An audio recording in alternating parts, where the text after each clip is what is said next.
Grabe, ang galante pala talaga ni Madam Rosmar. Imagine almost 5 million ata na halaga ang naibigay niya kay Diwata. Kasama na yung 1M cash, bahay, motor at marami pang iba. Kaya panoorin natin to. Lagyan ko na rin po yan ng aircon.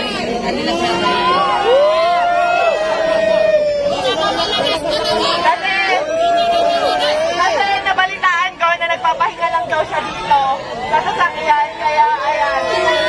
Rosmar lang malakas!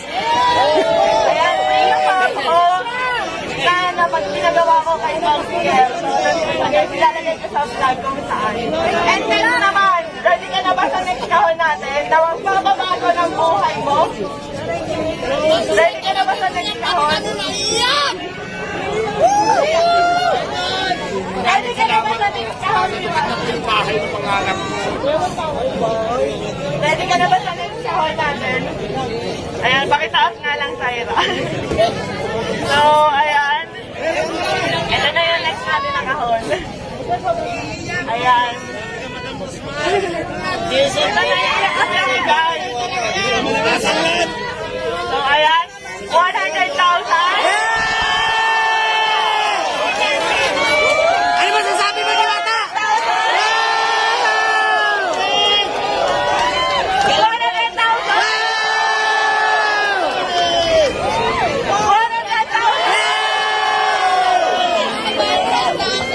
Tonto si Alvin, no? 100,000. Meron pa ba? Tingin nyo meron pa? Meron pa! 100,000. 1 million! 1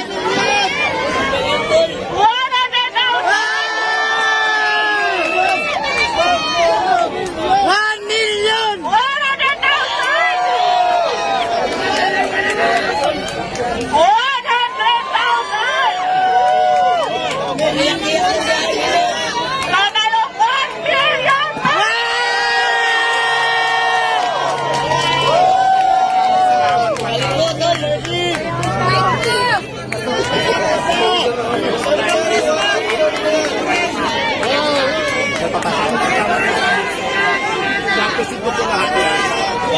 So, ayan guys, gusto ko magpasalamat sa Kasi Asia Fit Asia Prime Philippines para sa 200,000 FSC Soap Manufacturing 100,000 IMI Cosmetic Manufacturing 100,000 Selection de las PSP Army 100,000 at syempre sa Shift International 500,000 Meron pa. cash!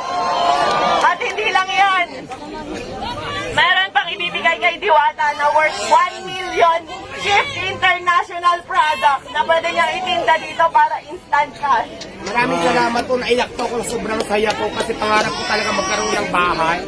Tapos hindi lang bahay yung binigay mo, madam, may pera pa. So maraming salamat po. Mababago na po talaga yung buhay ko. Thank you so much. Kaya ang sinasabi ko, kaya lagi ko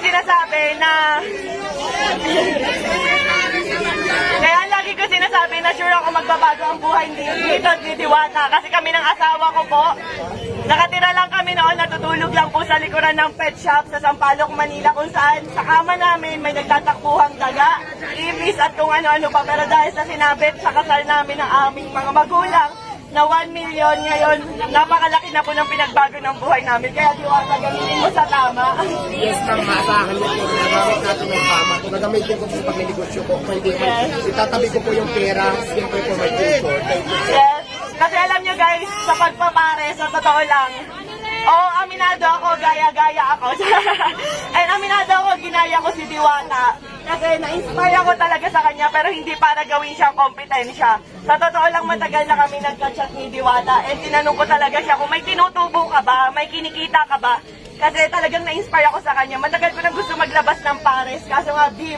Ang tagal pa kuluin, pero nung nagka-idea ako sa kanya na pwede pala yun karne, pork, ganyan, tas ang dami namin nabibigyan ng trabaho. Ang alam ko 80 katao mahigit ang trabahador ni Diwata at sa akin naman nasa 50 kasi hindi nasa 100. Napakaraming pamilya po yung nabago naming dalawa. Pero sa totoo lang guys, sa pagpapares na yan, wala po kaming kinikita talaga. Ayan, tinanong ko rin si Diwata kung kumikita ba siya, kung magkano na ba yung ipon niya, kumikita ba talaga siya. So sabi niya sa akin, Tinanong ko kung milyon na ba kinita mo kasi sa dami ng tao. Hindi raw, malayo pa, pero ngayon instant milyonaryo ka.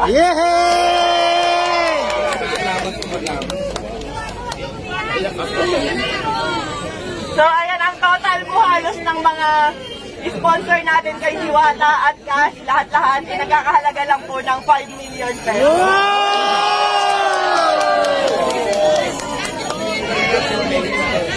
At syempre, wait lang, may papakinig lang ako sa inyo yung bago kong kanta.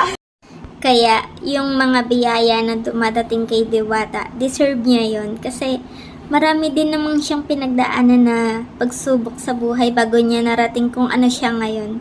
Kaya nga sa atin, kung di pa natin nakakamit yung mga pangarap natin sa buhay, patuloy lang tayong lumaban. Darating din sa atin ang tagumpay. Lagi nating tandaan na God is always there for us.